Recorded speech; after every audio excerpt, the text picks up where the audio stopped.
Welcome to Uncovering World's Reality, your trusted source for breaking headlines, global insights, and sharp analysis from around the world. If you are new here, do not forget to hit that subscribe button so that you never miss an update. I'm sure you've heard the news.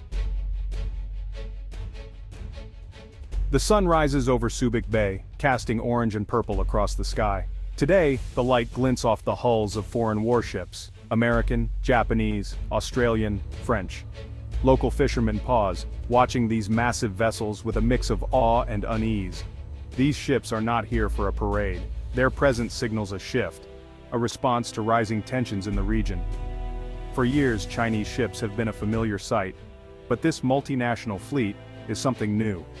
It feels like the world is drawing a line in the water. Subic Bay, once a symbol of American naval power, is again a focal point. The calm is tense, the air thick with questions. Across the Philippines, from Palawan to Luzon, warships conduct drills and exercises. They move in formation, run helicopter operations, and send a message of unity and strength without words. This is about freedom of navigation, a pushback against sweeping territorial claims.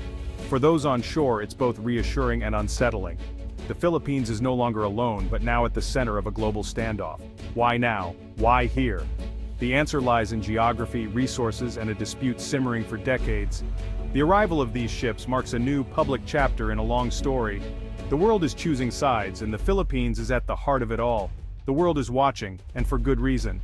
The stakes are higher than ever. The bay's quiet is deceptive. History is being made. The fishermen sense it, the calm before a possible storm. The Philippines stands at a crossroads, its waters now a stage for global power. The question is no longer if change is coming, but how soon. The world's attention is fixed on these shores. The next move could shape the future of the region, and everyone, from fishermen to presidents, is waiting to see what happens next. Look at a map. Southeast Asia, a sprawl of islands, the Philippines. Over 7,000 islands, bridging the Pacific Ocean and the South China Sea. This geography makes the Philippines a gatekeeper, a vital passageway for global trade. For centuries, its location has shaped its destiny. Trade, culture, and conflict converge here. Its strategic position is both a blessing and a curse. During World War II, it was a battleground. After, a host to major U.S. bases. Today, it sits astride one of the world's busiest shipping lanes. Control of these waters means influence over global commerce. The nation's vast coastline, over 36,000 kilometers, poses a huge defense challenge. The Navy and Coast Guard are stretched thin, watching over resource-rich but vulnerable waters. This vulnerability is why alliances, especially with the U.S., are crucial for security. The arrival of foreign warships is not random. They're here because the Philippines is a strategic crossroads. Its stability affects the entire region and beyond. The Philippines is more than beaches and islands. It's a key piece on the global chessboard. What happens here ripples across the world. That's why the world is watching. The stakes are high, and the choices made here matter far beyond its shores. The Philippines stands at the center of a struggle for influence in the 21st century. Its future is tied to the fate of the region, and the world knows it. The South China Sea, on the map, a blue expanse west of the Philippines. But it's more than water. It's a global superhighway. Trillions in trade pass through each year. Goods, oil, and resources fueling economies worldwide. Beneath the waves lie untapped reserves of oil and gas, and some of the world's richest fishing grounds. For countries like the Philippines and Vietnam, these resources mean food, jobs, and energy security. The competition is fierce, and conflict is never far away. The sea's importance extends far beyond its shores. Japan, South Korea, the US, and Europe all depend on these trade routes. They champion freedom of navigation. No single nation should control these waters. This principle is the backbone of international law and global order.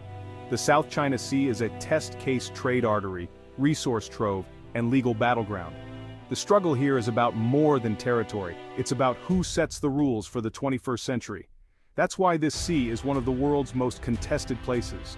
The outcome will shape global trade, security, and law. The world's eyes are on these waters. The stakes are enormous, and the contest is far from over. The warships in Philippine waters form a growing coalition. The U.S. leads, bound by a mutual defense treaty and determined to uphold international law. Their presence signals unwavering support for the Philippines and a warning to China. Japan, once strictly defensive, now sends its navy, protecting trade routes and aligning with the US for a free and open Indo-Pacific. Australia, another key ally, joins exercises to keep sea lanes open and reinforce international rules. This isn't just a US-China issue. Middle powers are invested too. Even European nations, UK, France, Germany, send ships recognizing the global stakes. They know what happens here could set a precedent worldwide. If one nation can ignore international law, others may follow. These navies are here to show that maritime security and the rules-based order matter to all. The coalition's message, the world is watching and united. The stakes are global, not just regional. And the contest for the South China Sea is everyone's concern. At the heart of the tension is a map, China's 9-dash line. This sweeping U-shaped claim covers nearly the entire South China Sea, overlapping the waters of the Philippines, Vietnam, Malaysia, and Brunei. China asserts historic rights to everything inside, from water to seabed. In recent years, China has built artificial islands, turning reefs into military outposts. Its Coast Guard and maritime militia patrol aggressively intimidating neighbors' vessels. But this claim clashes with international law. Specifically, the UN Convention on the Law of the Sea, UNCLOS. UNCLOS grants countries rights to waters and resources within 200 nautical miles of their coast. China's claim overlaps these zones, fueling conflict. The dispute is a clash between historical claims and modern legal order. This is why the South China Sea has become a global flashpoint. In 2013, the Philippines challenged China's claims at the Permanent Court of Arbitration. The 2016 ruling was clear. China's 9-dash line has no legal basis, and its actions violated Philippine rights. The tribunal condemned China's artificial islands and environmental damage. For the Philippines, it was a landmark legal victory.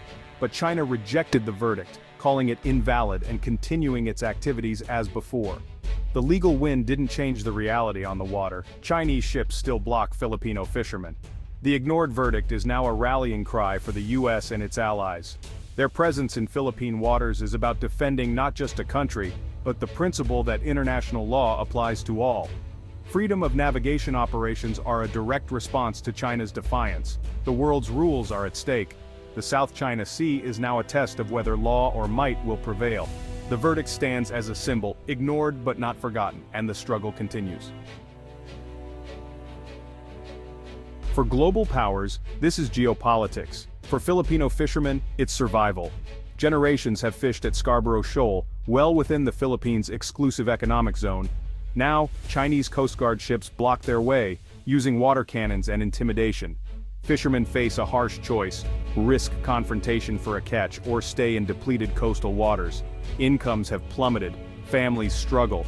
The psychological toll is heavy: helplessness, anger, and a sense of abandonment. Their small boats are no match for China's steel hulls. Stories of bullying and danger at sea are now common. This is the human face of the dispute: a father unable to provide, a community losing its lifeline. When foreign warships arrive, hope flickers, but so does fear. Will these powerful allies restore their access, or will conflict escalate? Fishermen live on the front line, caught between superpowers. Their daily struggle is a reminder. This isn't just about maps and treaties. It's about real people, livelihoods, and the right to live in peace. The world's attention is on the big picture, but for these communities, the stakes are deeply personal. The future of the South China Sea is written in their daily risks. Their resilience is tested every day, and their fate hangs in the balance. The world may watch, but they live it. Their story is the heart of the conflict. What's next? Experts see a future fraught with risk. The most likely scenario: a tense, gray zone conflict, constant standoffs, no open war, but no peace. China will keep pushing, using its Coast Guard and militia to assert control. The Philippines and its allies will push back, raising the risk of dangerous encounters. A single miscalculation, a damaged ship, an injured sailor, could spiral into crisis. The US-Philippines Defense Treaty means any attack could trigger a broader conflict. Diplomacy is possible, but progress is slow. A code of conduct for the South China Sea remains elusive. For now, the uneasy status quo holds. The Philippines strengthens alliances, modernizes its military, and publicizes China's actions. The US and allies keep sailing, showing commitment to freedom of navigation. The world watches, hoping law and diplomacy can prevail over conflict. The South China Sea may seem distant, but its fate affects us all. It's a vital artery for global trade. Disruption here means higher prices and economic turmoil everywhere. This is also a test of the world's rules. Can international law stand against power politics? If a country can ignore court rulings and seize territory, the global order weakens. The environmental stakes are huge. China's island building has destroyed coral reefs and threatens fish stocks that feed millions. The health of our oceans is a shared responsibility. The warships in Philippine waters are a symptom of a bigger question. Will the 21st century be ruled by law and cooperation, or by force? The answer is being shaped right now in these contested waters. This is not just Asia's problem, it's everyone's. The world's economy, security, and environment are all on the line. That's why the world must pay attention. The future is being decided in the South China Sea,